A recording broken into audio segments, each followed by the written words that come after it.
आज आपण एका अशा रहस्याबद्दल बोलणार आहोत ज्याने कित्येक पिढ्यांना विचार करायला लावलाय. गोष्ट आहे संत तुकारामांचे सदेह वैकुंठ गमनाची. चला तर मग या अद्भुत आणि तितक्याच प्रेरणादायी कथेच्या मुळाशी जाऊया. या संपूर्ण कथेच्या केंद्रस्थानी एकच प्रश्न आहे, जो आपल्याला चक्रावून टाकतो.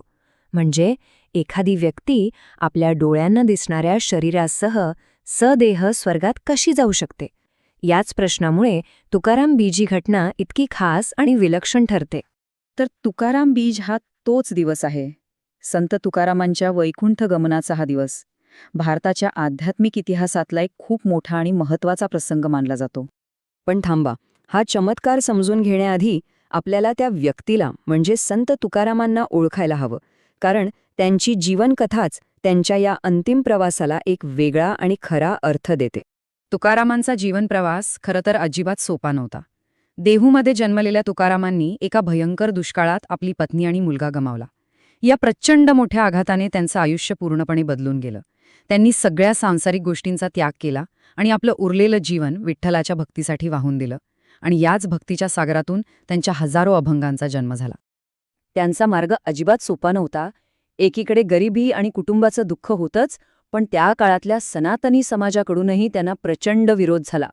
सामाजिक बहिष्कार टाकला गेला. पण गंमत म्हणजे या सगळ्या त्रासांमुळे त्यांची भक्ती अजूनच खरी आणि पक्की होत गेली. संत तुकारामांचा खरा प्रभाव आणि त्यांची खरी ओळख म्हणजे त्यांचे अभंग. ते फक्त शब्द नव्हते किंवा कविता नव्हत्या, तर ती एक सामाजिक आणि आध्यात्मिक क्रांती होती. आता अभंग म्हणजे नेमकं काय? तर सोप्या भाषेत सांगायचं तर विठ्ठलाची स्तुती करण्यासाठी गायलेलं भक्तिकाव्य. पण तुकारामांनी या काव्यप्रकाराला एका वेगळ्याच उंचीवर नेऊन ठेवलं. त्यांचं काम क्रांतिकारक का होतं माहितीये? कारण त्या काळात जिथे धर्म आणि ज्ञान फक्त संस्कृत भाषेत आणि काही ठराविक लोकांपुरतंच मर्यादित होतं, तिथे तुकारामांनी थेट लोकांच्या भाषेत आपल्या मराठीत अभंग रचले. त्यांनी अध्यात्माचे दरवाजे समाजाच्या शेवटच्या माणसासाठी सुद्धा उघडले. त्यांचा हा एक अभंग त्यांच्या संपूर्ण विचारांचं सार सांगतो. खरा साधू किंवा खरा देव कुठे आहे, तर तो रंजल्या गांजलेल्या दुःखी कष्टी लोकांमध्ये आहे, मंदिरात किंवा कर्मकांडात नाही. केवढी मोठी आणि महत्वाची शिकवण ही करुणा आणि समानता. चला, आता आपण पुन्हा त्या मुख्य दिवसाकडे येऊया. तो दिवस जेव्हा तुकाराम महाराजांनी या जगाचा निरोप घेतला. इंद्रायणी नदीच्या काठावरचा तो सोहळा त्यांच्या अनुयायांसाठी अविस्मरणीय होता. परंपरेनुसार असं मानलं जातं की तुकाराम महाराजांनी आपल्या सगळ्या अनुयायांना इंद्रायणीच्या काठी बोलावलं. त्यांनी आपलं शेवटचं कीर्तन सुरू केलं. कीर्तन रंगात आलं, वातावरण भक्तिमय झालं आणि त्याचवेळी प्रत्यक्ष वैकुंठातून एक दिव्य विमान पृथ्वीवर अवतरलं. तुकाराम महाराजांनी सर्वांना आशीर्वाद दिला आणि ते त्याच देहासकट त्या विमानात बसून वैकुंठाला निघून गेली. पण या घटनेला बीज असं का म्हणतात? ह्या एका शब्दात त्यांच्या संपूर्ण कार्याचं आणि परंपरेचं सार दडलेलं आहे. बीज म्हणजे इंग्रजीत ज्याला आपण सीड म्हणतो.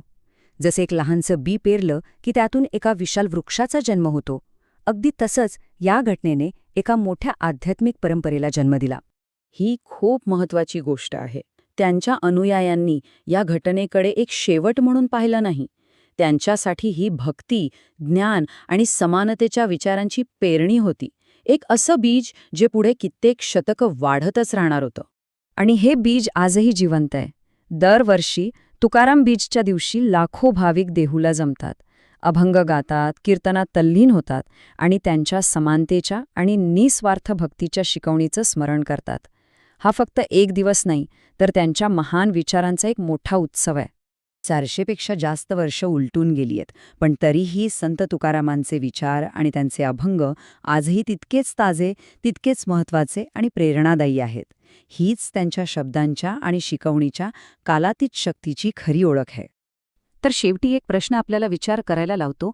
संत तुकारामांच्या जीवनातून जे काही आपल्याला शिकायला मिळतं, त्या ज्ञानाचं असं कोणतं बीज आहे ज्याची आजच्या आपल्या जगाला सर्वात जास्त गरज आहे? करुणा, समानता की निस्सीम भक्ती? विचार करण्यासारखी गोष्ट आहे, नाही का?